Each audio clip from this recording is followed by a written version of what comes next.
Hello दोस्तों, आप सभी कैसे हैं? आशा करता हूँ आप सभी अच्छे होंगे।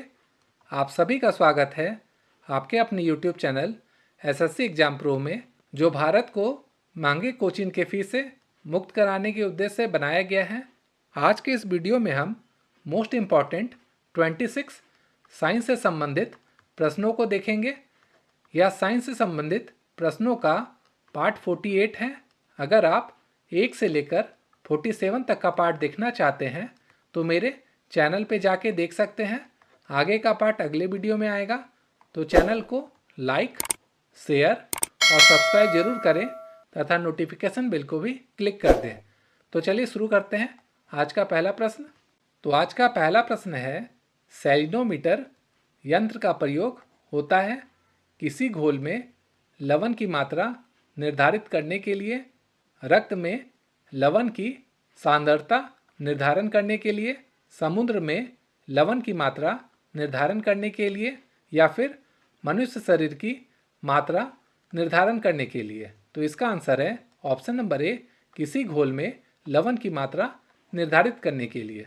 दूसरा प्रश्न है, चुंबकीय क्षेत्र अंतरक्रिया नहीं करता है स्थिर आवेशों के साथ, या फिर चलायमान आवेशों के साथ, या फिर स्थिर स्थायी चुंबकों के साथ, या फिर चलायमान स्थायी चुंबकों के साथ। तो इसका आंसर होगा ऑप्शन नंबर ए, स्थिर आवेशों के साथ।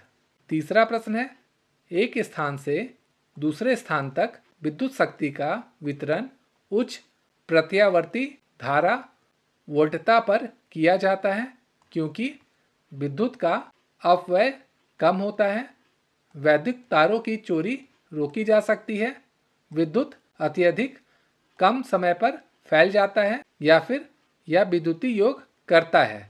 तो इसका आंसर ऑप्शन नंबर ए होगा, विद्युत का अपव्यय कम होता है।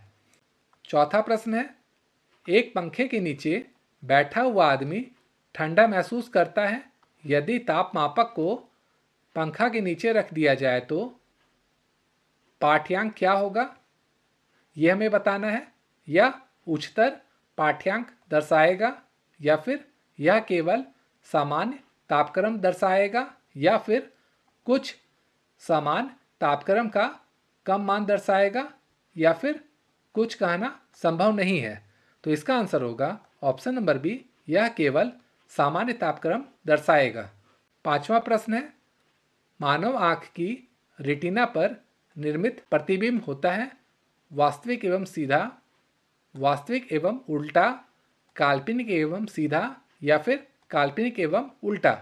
तो इसका आंसर होगा ऑप्शन नंबर बी, वास्तविक एवं उल्टा।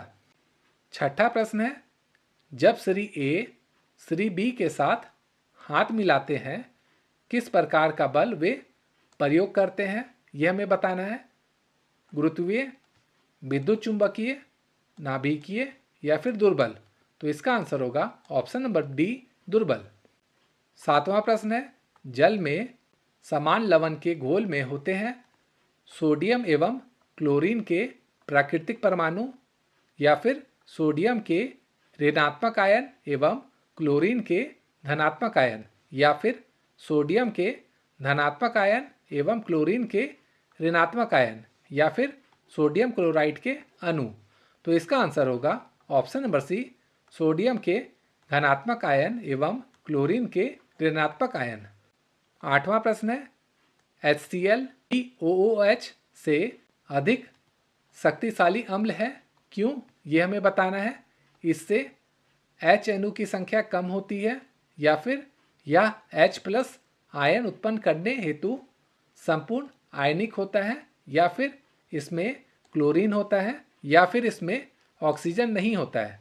तो इसका आंसर होगा ऑप्शन नंबर बी, यह H+ आयन उत्पन्न करने हेतु संपूर्ण आयनिक होता है। नौवां प्रश्न है, जस्ता निम्न मिश्र धातु में उपस्थित नहीं है, यह हमें बताना है। पीतल, कांसा, रांगा, या फिर जर्मन सिल्वर। तो इसका आंसर होगा ऑप्शन नंबर बी, कांसा।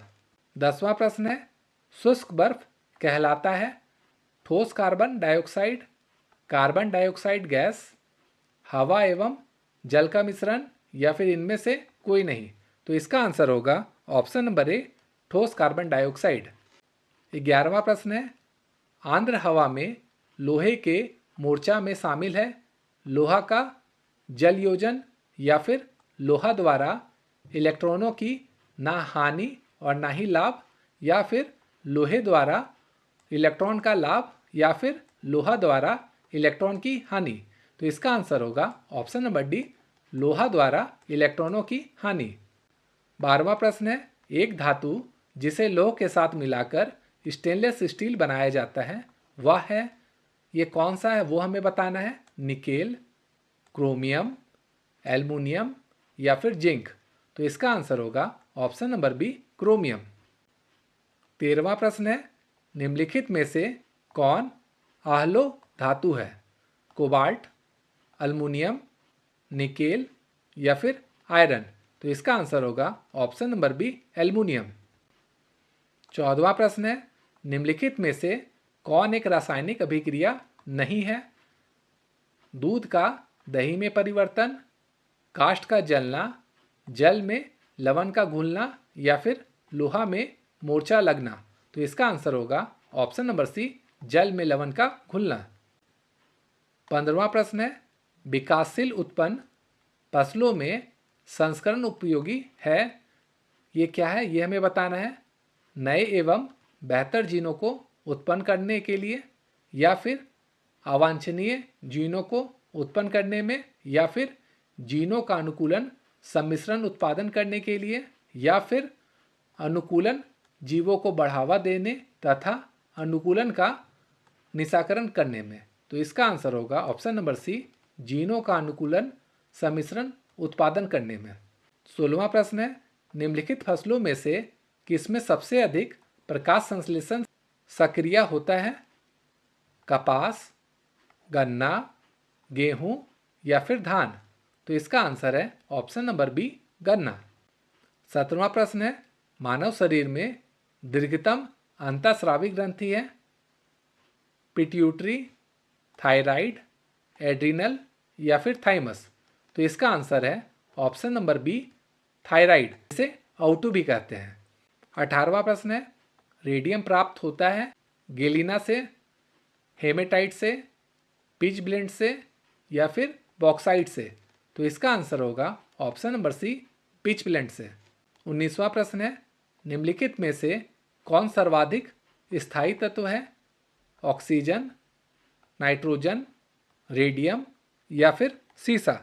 तो इसका आंसर होगा ऑप्शन नंबर डी, सीसा। 20वां प्रश्न है, जल में घुलते समय कार्बन मोनोऑक्साइड गैस उत्पन्न करती है। तीव्र अम्ल, तीव्र छाल, दुर्बल अम्ल या फिर दुर्बल क्षार। तो इसका आंसर है ऑप्शन नंबर सी, दुर्बल अम्ल। 21वां प्रश्न है, सिरका जिसे विनेगर भी कहा जाता है का व्यापारिक नाम है। फॉर्मिक अम्ल, सेलिसाइकिल अम्ल, एसिटिक अम्ल या फिर टार्टेरिक अम्ल। तो इसका आंसर होगा ऑप्शन नंबर सी, एसिटिक अम्ल। 22वां प्रश्न है, क्रायोजेनिक्स एक विज्ञान है जो संबंधित है, किससे संबंधित है वो हमें बताना है। उच्च तापमान से, निम्न तापमान से, परमाणु ऊर्जा से या फिर आणविक विज्ञान से। तो इसका आंसर है ऑप्शन नंबर बी, निम्न तापमान से। 23वां प्रश्न है, प्रकाश का तरंगी सिद्धांत प्रस्थापित किया गया था। न्यूटन के द्वारा, ह्यूगेंस के द्वारा, प्लैंक के द्वारा या फिर फैराडे के द्वारा। तो इसका आंसर है ऑप्शन नंबर बी, ह्यूगेंस के द्वारा। 24वां प्रश्न है, जब किसी पिंड पर कोई स्थिर बल का प्रयोग किया जाता है तो यह एक समान से चलेगा। गति, वेग, त्वरण या फिर संवेग। तो इसका आंसर होगा वह एक समान त्वरण से चलेगा, ऑप्शन नंबर सी। 25वां प्रश्न है, प्रकाश की गति न्यूनतम होगी जब यह गुजरती है वायु से होकर, जल से होकर, कांच से होकर या फिर निर्वात से होकर। तो इसका आंसर होगा ऑप्शन नंबर सी, कांच से होकर। 26वां और इस सीरीज का अंतिम प्रश्न है, जब 0 डिग्री सेल्सियस से 10 डिग्री सेल्सियस तक जल को गर्म किया जाता है तब जल का आयतन बढ़ता है, घटता है पहले कमता है बाद में बढ़ता है या फिर पहले बढ़ता बाद में कमता है? तो इसका आंसर है ऑप्शन नंबर सी, पहले कमता बाद में बढ़ता है। तो दोस्तों यह था पार्ट 48। आगे का पार्ट अगले वीडियो में आएगा, तो चैनल को लाइक शेयर और सब्सक्राइब जरूर करें। Thank you.